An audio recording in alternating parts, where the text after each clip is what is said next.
Welcome into the rundown on Fox Sports Radio 1400 around the world on the iHeartRadio app.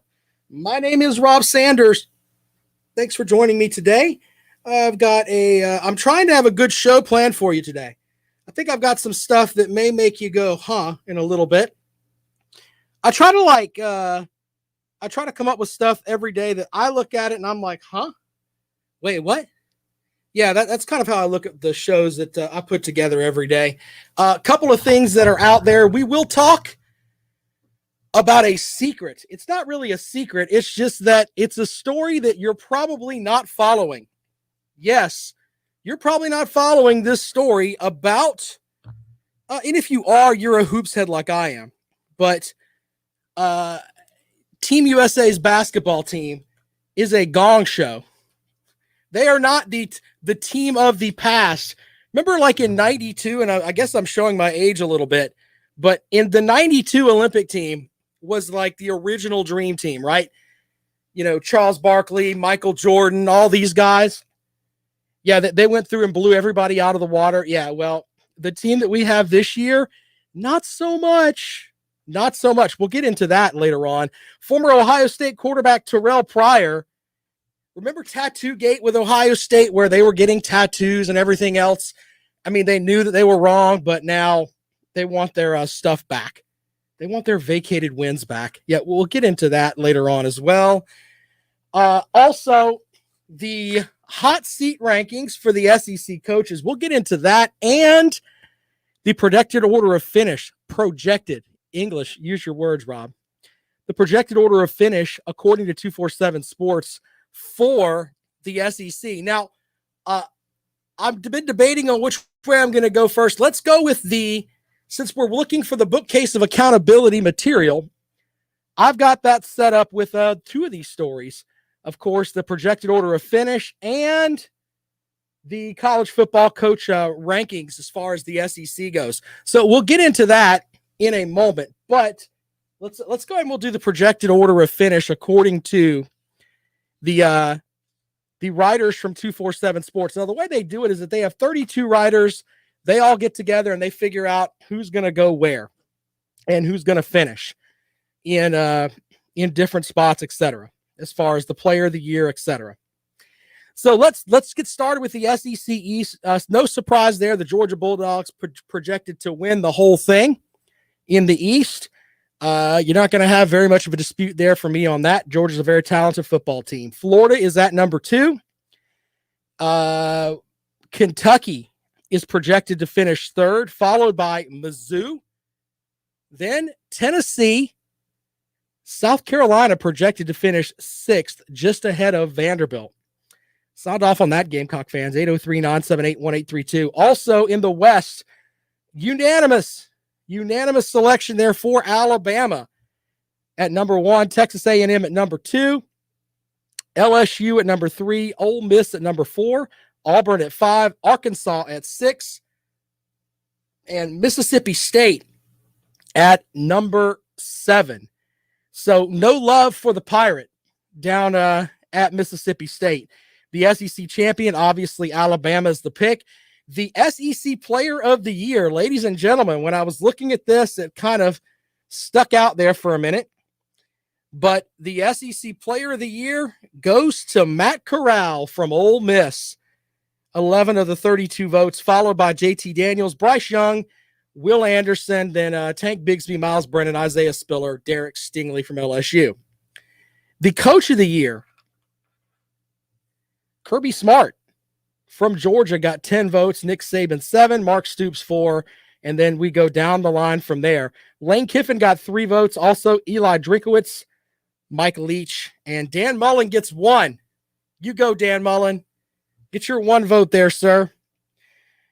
They say the SEC games of the year are Alabama at Texas A&M, LSU at Alabama, Ole Miss at Alabama, Georgia and Florida, Alabama at Florida, Texas A&M at LSU, Texas A&M at Ole Miss. Then they talk about some they have bold predictions here. Yeah, no Kevin Harris, Jerome. That's kind of one of the things that, all right,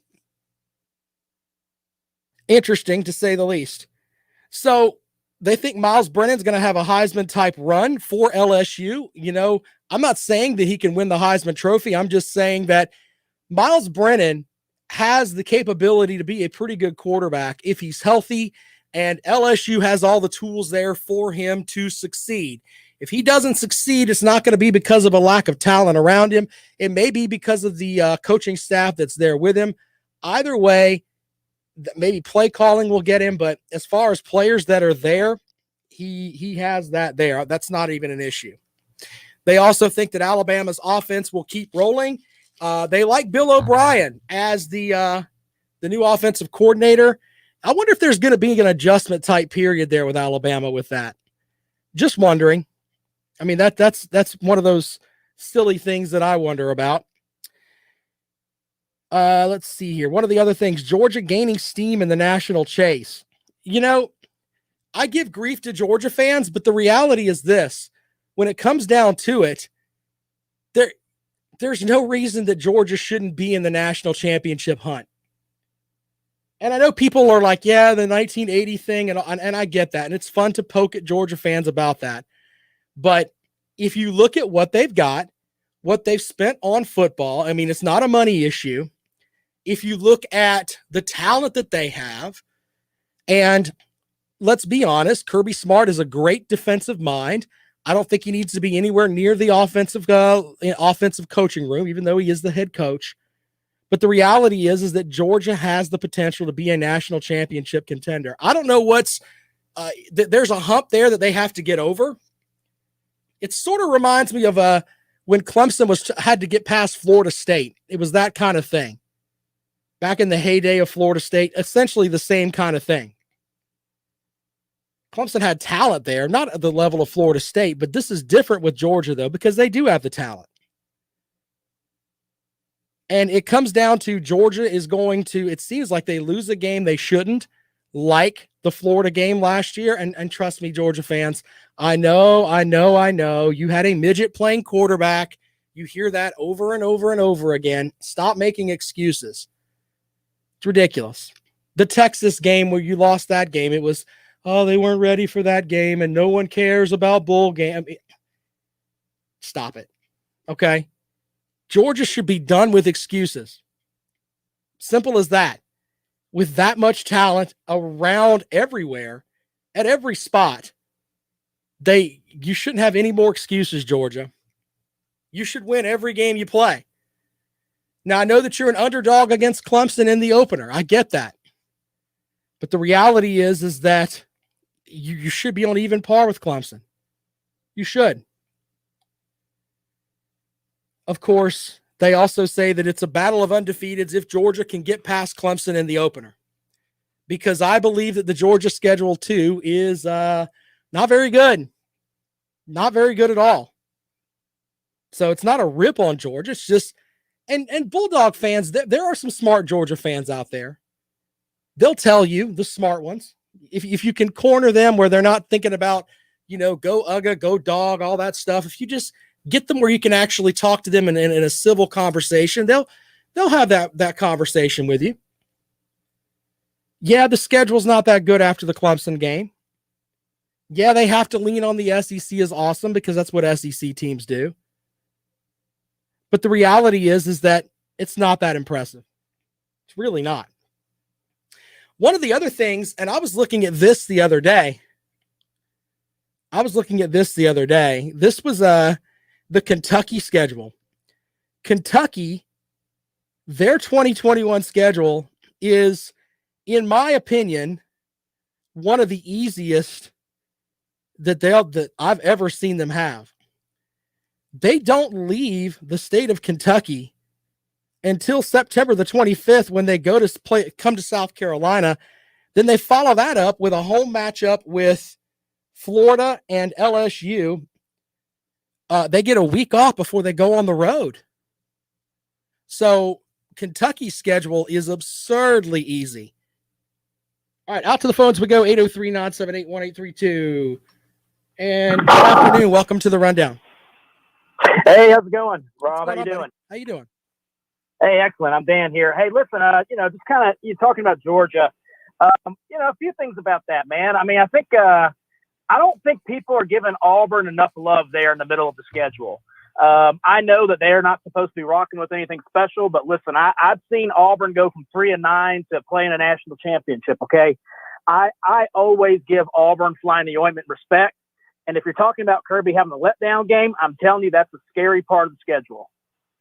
With Auburn, yeah, I mean, I guess Yes, I can buy that, but I would think that the letdown game would be a game like Mizzou, a game that they, Mizzou could come into it and they're fired up, and possibly pop Georgia in the mouth a little bit early, and maybe they got to get up and spit the blood out of their mouth and move on. That's the kind of letdown I'm talking about. Not buying it, man. The Mizzou has the same hype that South Carolina had in 2018, where everyone was talking about how they're going to go 10-2 and pop Georgia in the mouth and all this other kind of stuff. Not buying the Missouri hype, not buying the Kentucky hype. I am buying the Auburn hype, and we got to take that game seriously. And I've just seen enough Georgia-Auburn games to where I'm just like, I don't trust Kirby on the road against West opponents. It's just the way I feel. Well, hey, that's a valid thing, man. Playing on the road in the West is not easy. I'll give you that. But I just, with Auburn, I think that there's just going to be so much transition with the guys that they've lost. And I mentioned Mizzou because Mizzou doesn't have questions at quarterback. Connor Badazalek is a guy that's going to be one of the top 5 quarterbacks in the conference, in my opinion. So that's kind of my mentality with that. Yeah, well, we'll see. I mean, I think the biggest thing with Georgia is I think they just need to settle in and just be, not get hung up on all the stuff on the outside, and just like they're more likely to win a national championship, in my opinion, if they just go out there and play solid, fundamental, good football like they did in 2017. I think the getting caught in the hyperbole of 1980 and everything else, it's like, man, just go in there and just play good football, put your best foot forward, put your best 11 out there, and you're going to be good.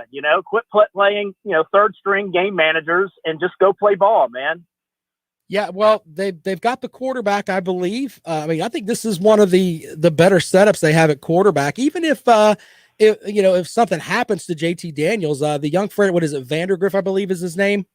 I like the idea of him coming in. That's more valid than Stetson Bennett from last season. So I just think at this point with Georgia, the excuses have to end at some point because you've got everything you need there.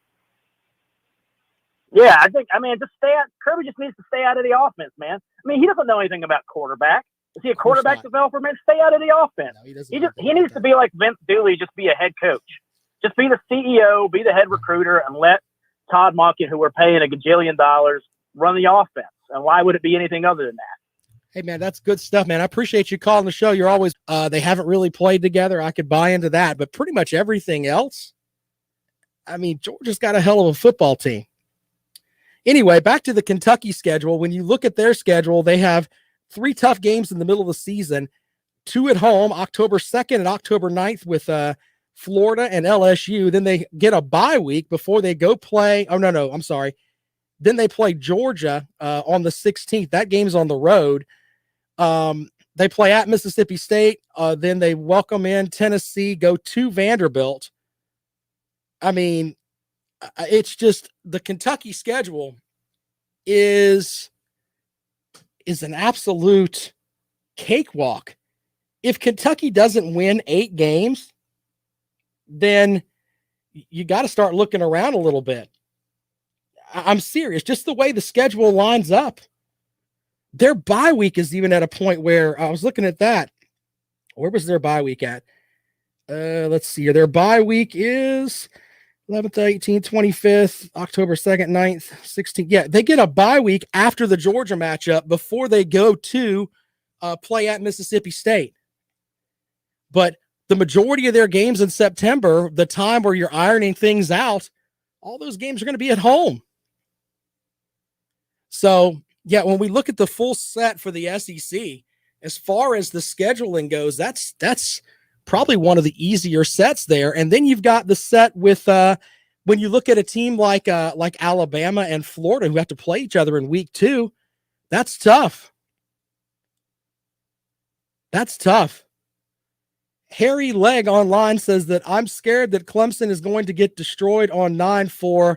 Can't keep Georgia out of your mouth. All I've said is that Georgia is, see, this is the problem with the Georgia fans that are ignorant. I said Georgia is a hell of a football team. He didn't hear that. All he heard was, oh my goodness, someone's talking about Georgia, and I think they're ripping my team, because in reality, we haven't done anything on the national front in 40 years. That's the mentality that the ignorant Georgia fan has. The gentleman that is called Dan, we had a conversation. He said he thought that Auburn was the game to worry about. Clean your ears out, sir. Let's try that, okay? You got a great football team. No excuses, though, for Georgia anymore. If you're a fan and Georgia goes 9-3 this year, that's like going 4-8, in my opinion, with the roster that you have. Randall says, what are the expectations in Kentucky for football? I don't know. I did talk to a Kentucky fan the other night.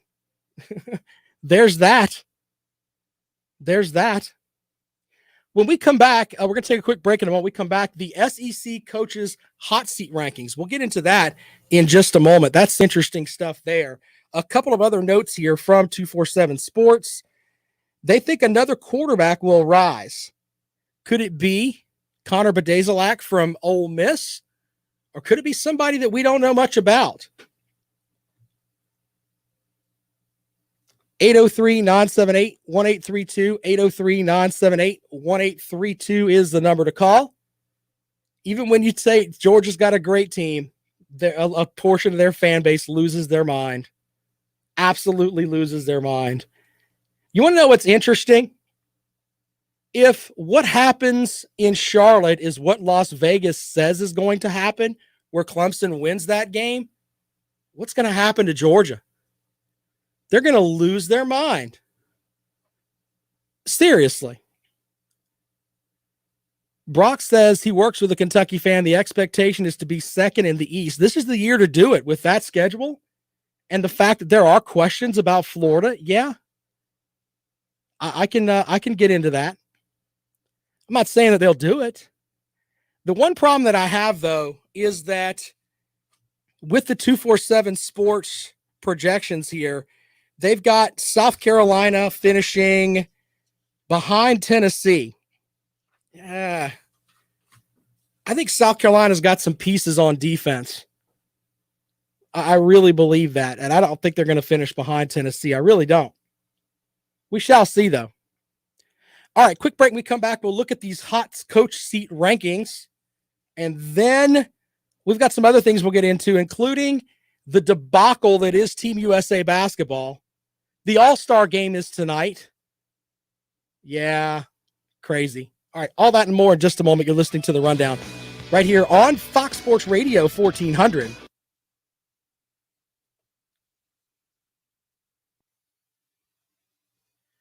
Man, I don't know what is your deal, Harry Lang?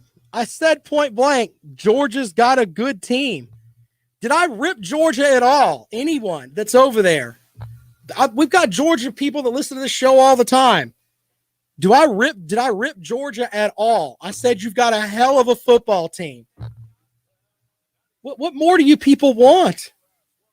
It's ridiculous. You are the most sensitive snowflakes that fan base I've ever met in my life. Absolutely snowflakes. He was talking. I said you had a hell of a team. You've got a hell of a team. No, that's not good enough. That's not good enough. Man, ridiculous. Absolutely ridiculous. Just insane, man.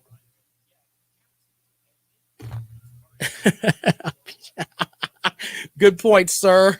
Good point. All I said was you got a hell of a team, and there shouldn't be any more excuses. Shouldn't have any. Shouldn't have any.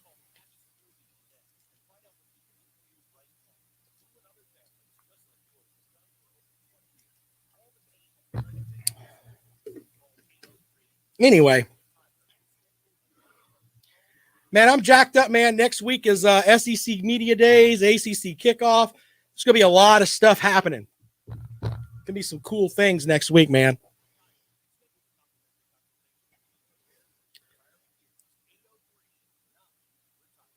Yeah, look, I don't know if I think Alabama's on paper's got a great team too. They got to put it all together.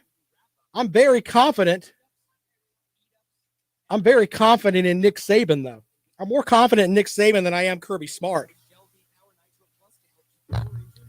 Yeah, I just don't get it, man. I say they are a hell of a football team. Great football team. All the talent in the world. There's a lot of players that play for Georgia you'd like to have on your team. No, that's not good enough. Not good enough. Clemson will have their chance on September the 4th. Make sure you show back up for the show September the 5th, September the 6th, when we have a overreaction Monday, sir. 803-978-1832. That is the number to call if you'd like to join us here on the Rundown, right here on Fox Sports Radio 1400. The SEC hot seat rankings. You know, there are some that are on here that, we don't even really need to get into. Kirby Smart, of course, is listed as untouchable. Nick Saban is listed as untouchable. Jimbo Fisher listed as safe and secure. Yeah, I can buy that. I can definitely buy that. Dan Mullen listed as safe and secure. Same thing for Arkansas. They get a 1. 1 means safe and secure. 0 means untouchable. Clark Lee at Vanderbilt, 1, safe and secure. Eli Drinkowitz at Mizzou, 1, safe and secure. Lane Kiffin at Ole Miss, 1, safe and secure. Shane Beamer at South Carolina. Wait, what? He gets a 2. All good for now. He hasn't coached a game yet. How could you possibly put him at anything other than, look, I can get the whole, hey, he's not untouchable. He hasn't won any games yet. But safe and secure seems to be more of the spot. I don't know what the deal is with that. But here's what they wrote. Apparently, the folks at CBS Sports don't like Shane Beamer. And I can say that, and the folks from CBS Sports are always welcome on the show. We've had Josh Pate on from the 247 Sports channel.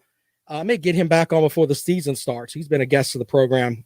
Anyway, Shane Beamer holds the number 65 spot or dead last in CBS Sports rankings of the best Power 5 coaches in the country heading into the season.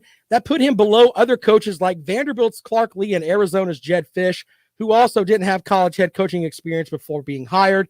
Motivation for the leader of the Gamecocks, perhaps. South Carolina pumped a large sum of money into firing Will Muschamp to go after one of its own, who starred on Steve Spurrier's staff during the Wonder Years before moving on. Beamer has secured 11 verbal commitments since the middle of June. So he has the Gamecocks off to a hot start on the recruiting trail. Well, I don't get it. Other than academic scandal, there you go. Maybe I should have read more. Academic scandal or a Tennessee incident where, they're giving away money in bags. The idea of Shane Beamer being anything other than safe and secure is silly. Absolutely silly, in my opinion. The same thing goes for Josh Heupel up at Tennessee. Hasn't coached a game yet. I don't get what the whole deal. Maybe that's because of the whole thing with getting over the transition and dealing with the mess that was left behind by the former administration. Brian Harsin also listed at 2. You know what? I would have Brian Harsin at a 3. You know why? Because Auburn fans, nothing is good enough. Nothing is good enough. I mean, you look at Gus Malzahn, 3-5 against Nick Saban. Not very many people can say that. Yeah, that's not good enough for Auburn. No, sir. You got to beat Nick Saban more than 3 out of 8 times. Can't have that. No, sir. So maybe he should be higher. But number 1 on the list with start improving now goes to Ed Orgeron at LSU. You know what? I think he's the only coach in the SEC that you could put hot seat by his name and not have people go, are you silly? What's wrong with you? I think that after last season, and we've talked about this. He actually went on the radio down in Baton Rouge and said, "Yeah, I didn't really interview my defensive assistant coaches. Yeah, I just took what the word of other people." He actually said that. But this year I did interview everyone. Well, good for you, sir. Good for you, Coach O. Way to be a college coach making what, $6 million a year. You should take the time out to interview everyone on your staff. You should. I believe that if you're in that kind of arena there, everyone should be interviewed by the head coach. Everyone from your coordinators to everyone down to even support staff should be interviewed by the head coach, in my opinion, because your name is the program. And he just blew it off like, yeah, I just took no.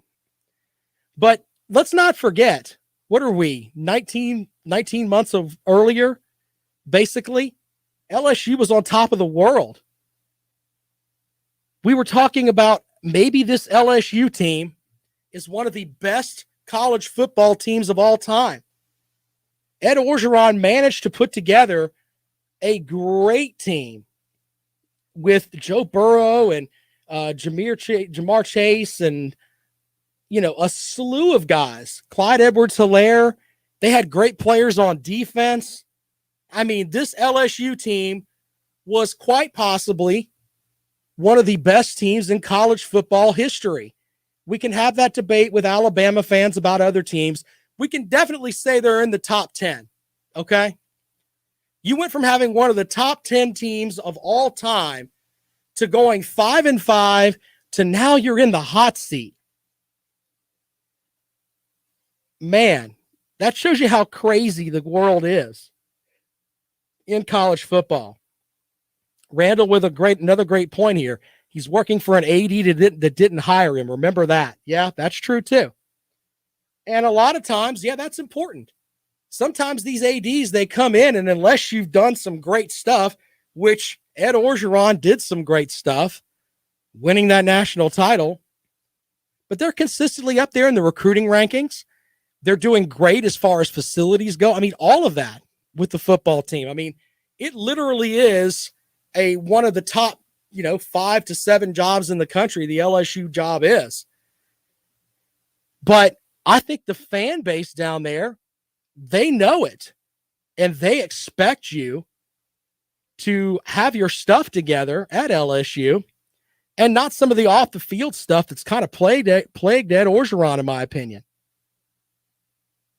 Yeah, everybody loves that Joe Burrow team, but that'll only get you so far. When's the next one, Coach? That's the thing that is going to be right there. And after that 5-5 season where, yeah, you kind of opted out of the bowl game, and there's the stuff with the Title IX investigation. Yeah, it's there's a lot of soup cooking there at LSU. And you know what? Ed Orgeron has this year, in my opinion.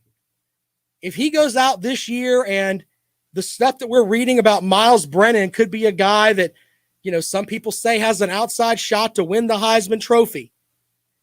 If that happens with LSU and they roll again, it's going to satisfy the fan base there. But you have to wonder if the athletic director there is like, you know what? I don't know if this is my guy. I don't know if this is the guy that I want. And they're kind of hoping maybe he's not in places he wants to tell you. Not when he puts on his nice purple LSU shirt and he roams around town on Saturday afternoons. But he's kind of hoping for a 9-3 season. Maybe that's part of it. I don't know. We'll have to see. That's one of the more interesting spots in college football, in my opinion. All right, 803-978-1832, 803-978-1832 is the number to call. If you'd like to join us here on The Rundown, right here on Fox Sports Radio 1400, of course, around the world on the iHeartRadio app. Feel free to join us. You can also check out the chat room. It's on the Fox Sports Radio 1400 Facebook page. More of The Rundown when we come back.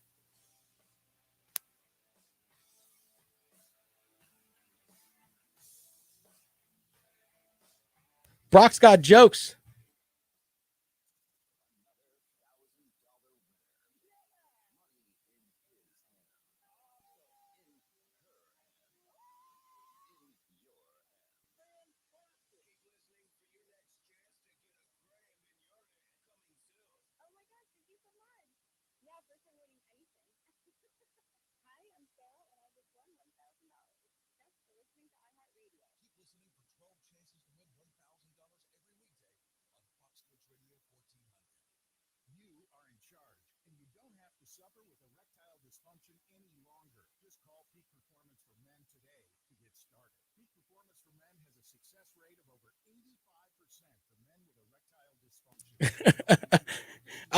No one wants Will Muschamp except Kirby Smart. Remember, Kirby says that Will Muschamp is analyzing us. What? Okay. I don't know how that's going to work out. I think that I don't know if Dabo Swinney wants to go home or not, man. You know what, though? If you have the opportunity to go home and go to your alma mater, some people want to do that. In my opinion, I don't think he's going to go, but you know what? It wouldn't surprise me. I don't think he's going anywhere else but Alabama. That's for sure. That's definitely for sure. But that's a great question there, SCU. It's just my opinion. He's built Clemson up to a point where they didn't even have, an indoor practice facility and stuff like that. I mean, he's changed the way that football is looked at up at Clemson, especially on a funding front. And, it's just kind of his home. It really is. And if you go to Alabama, you're trying to be Paul Bear Bryant. You're trying to be, the next Nick Saban. You're not going to be the Dabo Swinney.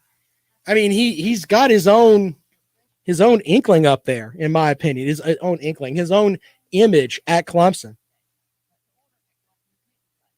And Nick Saban, you're right. He may not leave for another 15 years. He looks like he's just as my friend Adam Pinsker says, a war daddy. Edwin's got jokes. What about Dabo at Notre Dame? Oh, God. Edwin. Jimmy says trying to be Mike Shula. I think Brian Kelly's going to go somewhere else. I don't think he wants to be at Notre Dame much more. That's for sure.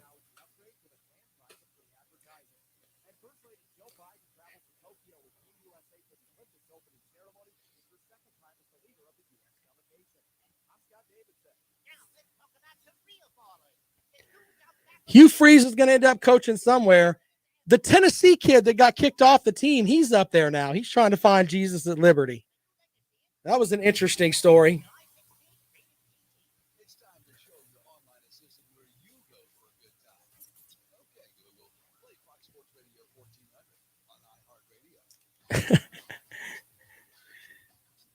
(803-978-1832) 803-978-1832. Some comments from the folks in the chat room. Someone asked if I thought that Dabo Swinney would leave Clemson to go to Alabama. I was like, I don't know, man. Going home is a big deal for some folks. We'll see.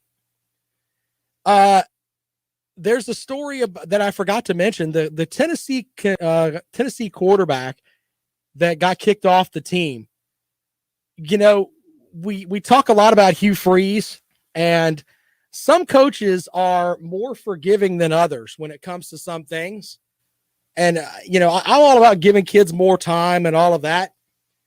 But it's getting to a point now where it's all about winning with a lot of these coaches, man. And they're going to get the talent any way they can get it. Liberty is now going to I made the joke the Tennessee quarterback's going to go look for Jesus at Liberty. And that's basically what I'm at. He's going to go to Liberty. When you go to Liberty, that's a Christian university. I'm not mocking it. I'm just saying. Maybe that'll be something that's good for the young man. I don't know. Maybe that's what Hugh Freeze is doing. He needed Jesus when he was at Ole Miss, and he went to Liberty and found it. Maybe that's what it boils down to. I don't know. But Liberty ponying up some money for him. I think the saddest part when I think of Hugh Freeze, though, was the whole thing of him coaching from a hospital bed. Get out of here with that nonsense. What kind of silliness is that? What was that last season or the season before? He's up there coaching in a hospital bed. Stop it. Ridiculous. Jerome says Hugh Freeze should join Kiffin, be the biggest scandal in history. I wonder sometimes if Kiffin is going to be on like a 3-year plan wherever he goes. But I also wonder who's going to be the next SEC team to take the stab on Hugh Freeze. Who's going to say, you know what? We're going to get this guy and he may be here 3 years, or maybe he's completely right. I don't know. But you talk about rolling the dice. Let's put a team out there. Oh, I don't know. Let's go with, let's say Dan Mullen decides, hey, I'm not going to, I want to go coach in the NFL. And they scoop him up. Or Auburn. Good point there, Edwin. They don't like Brian Harsin trying to bring Boise State's success down to the SEC. Randall says Mizzou. I think they're good with Eli Drinkowitz. I think he's going to be a good coach up there. But either way, insert a team here. Someone's going to take a chance on Hugh Freeze and give him another job in the SEC. And how fast will that happen? Especially if a team starts screwing it up in the middle of the season this year, his phone line will be hot. But you know something else too, though? Someone who's very successful that I don't think is getting, I think he got some looks, but not quite a lot, is Jamie Chadwell down at Coastal Carolina. Jamie Chadwell should be on everyone's short list if it comes down to it. Just saying. Those two coaches, and of course, Billy Napier at Louisiana. Those three, Jamie Chadwell, Billy Napier, and Hugh Freeze. I'm putting that on my bookcase of accountability over here to the right. If you're looking for a coach that's going to move on next year, one of those three, I think, will be coaching somewhere other than the universities they're at this season. So there you go. There's one of my big predictions heading into the season. I'm going to try to give you a prediction every other day of just different things that I've thought about. I've got my ACC coaches. I think Dino Babers is going somewhere else. Not that that's going out on a limb there, but wouldn't surprise me if Dino Babers goes somewhere else after this season too. So there you go. Couple of things that I can add to the bookcase of accountability. That way, when we come back here about Thanksgiving time, and I give you my stack of stuff, and we can look at it and we can talk about, man, this was great. This was right.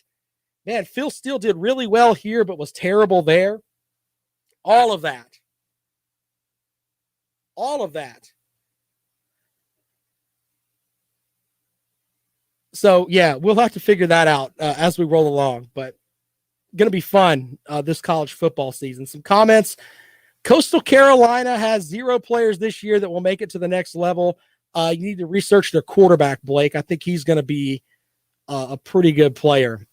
Edwin asked, what about Skip Holtz at Louisiana Tech? I think Skip Holtz is a little bit on the older side. I have to see how old he is. And Huffer Billy says Dino may go to Cincinnati after. Yeah, the coach from Cincinnati is probably going somewhere too. How much more times does Jeff Collins have? See, my thing with Jeff Collins is that I think he's going to be given at least 2 more years because he's had to completely rebuild an entire system. His wide receivers in his first year, we interviewed one of the young men that he brought to ACC Kickoff, and this guy said that it's completely different. They were taught under Paul Johnson that your job is to get out there and block. The idea of catching a football, we're not doing all that. Your job is to block. So he's having to completely get new wide receivers and everything else to run the kind of offense that he wants, in addition to a different offensive line, finding a quarterback. I mean, there's so many different things with that. Randall says Chip Kelly, I think he's on the hot seat too. We're going to be looking at that. Going to be interesting on that front. But Skip Holtz is another interesting coach. You're right about that. Edwin brings good stuff to the program. Generally, he says dumb things, but today he's on point. Couple of stars for you, sir, in the chat room. All right, I've got a story about Terrell Pryor, and this kind of made me laugh a little bit. Not because I like to pick at Ohio State fans, but the reasoning behind it is silly, to say the least. We'll talk about that when we come back, and we'll talk about Team USA basketball for a moment. I'm not going to expand on it too long because I know a lot of people are like, oh, basketball. Yeah, we'll talk about that in a moment. Clemson Day says, my point is, why go to a school where you'll be compared to past coaches, or stay where you're the best that has ever graced Death Valley? He has a very good point there when it comes to Dabo Swinney. You can either be Dabo Swinney and be awesome at Clemson, or you can go to Alabama and expect it to be carrying on the tradition that someone else built. You make your traditions at Clemson or continue the traditions that someone else built at Alabama. That's basically what it boils down to. All right, quick break. We come back. Final segment of the rundown here on Fox Sports Radio 1400.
Sports Radio 1400.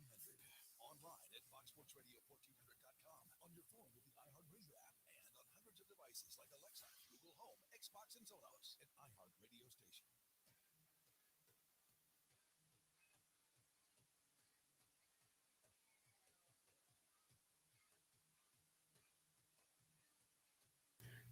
All right, welcome back to the rundown here on Fox Sports Radio 1400 around the world on the iHeartRadio app. Final couple of stories today. Former Ohio State quarterback Terrell Pryor wants vacated 2010 wins back under NIL. He's asked the NCAA to reinstate his team's vacated wins from the 2010 season, one marred by suspensions and NCAA penalties that followed an investigation into improper benefits and profiting from personal merchandise. Pryor and four teammates, DeVire Posey, Solomon Thomas, Mike Adams, and Dan Herron, were suspended by the NCAA for the first 5 games of the 2011 season. After selling championship rings and jerseys, the NCAA also found the players received improper benefits, later made public as free tattoos. Under the current revisions in the NIL, Pryor and his teammates would have been able to profit off their personal brands at Ohio State without a violation. The statement from his attorney says, the affirmation of NCAA athletes' rights to make a living from their name, image, and likeness is a huge step in the right direction. Armed with the correct resources and support, we know they'll show what we felt true to be all along. Not letting athletes capitalize on what ultimately is their hard work was unjust and unnecessary. The problem with this, though, is that they didn't have these rules 11 years ago. What a bunch of silly. I know Reggie Bush said he wanted his Heisman Trophy back. No. That wasn't the rules then. Things change. I do admire Terrell Pryor for wanting wins and thinking, all right, 11 years ago, we still needed that. Yeah, at least he still cares. We'll give him that. But hey, let's get our stuff together for we want you to give us wins for something we did back then, knowing that what we were doing was wrong in the eyes of the governing body of the NCAA. You should give that back to us now. What? So I give that to you, folks. 803-978-1832. Should Ohio State get their wins back from the 2011 season where they had suspensions and everything else because some guys got... Now, let me make sure I put this out there. I don't have a problem with what they did. If you give me something and I sell it, like their championship rings and their jerseys, if it's mine and I sell it to some fan, I don't have a problem with that. Let's make sure we put that out there. And was the NCAA wrong in what they were doing? Yes. But the reality is very simple. The rules say that you can't. You can't do it. And then now this case is going to have to go in front of a judge. Come on, man. Do better, sir. Do better. Tomorrow on the rundown, we'll look at the ACC coaches on the hot seat. I already told you, I think Dino Babers is going to be up there on the list. Also, we've got national coaches on the hot seat. We'll do that too. We'll look back at the All-Star game tonight. I don't get excited about the All-Star game anymore. When I was a kid, it was a big deal. Now I think it's because you have so many interleague play games where you see a lot of the matchups that are there. I think it'll be interesting tonight to see Shohei Ohtani pitch and then, or hit and then pitch in the same inning. That'll be great. But other than that, yeah, I probably won't be watching. I mean, I'll watch some of it, I guess. But it doesn't do the whole thing for me anymore. I'd much rather watch a college game anyway. I'm one of those types. I'll watch Braves games. I want to see what Freddie Freeman does. He hits fourth tonight. Will he get to face Ohtani?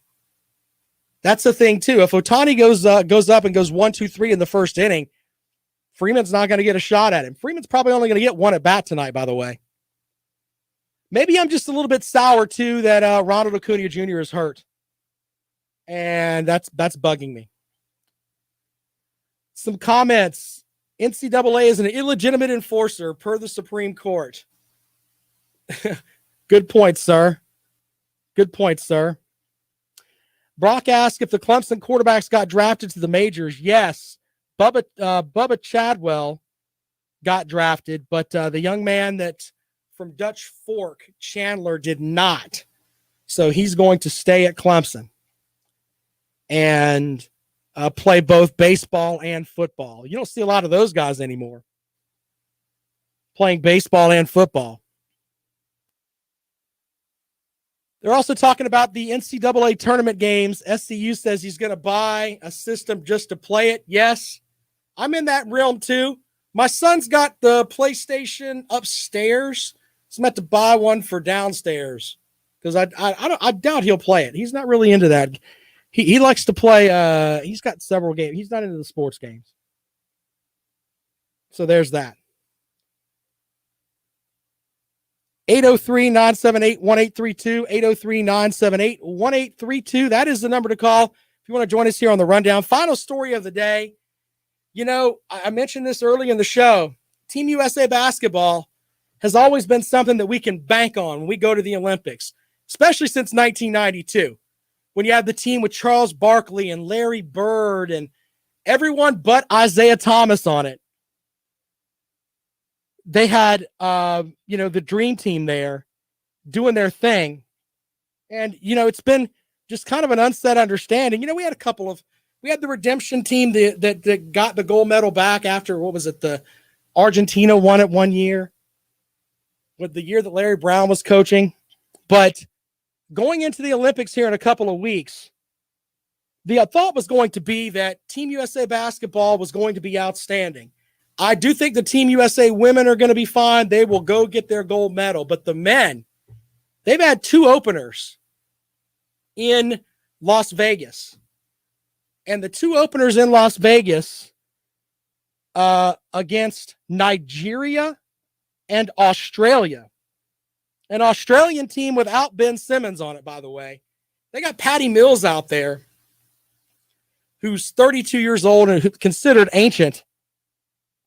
He's out there. Last night, the U.S. dropped their 2nd straight game in their Olympic tune-ups.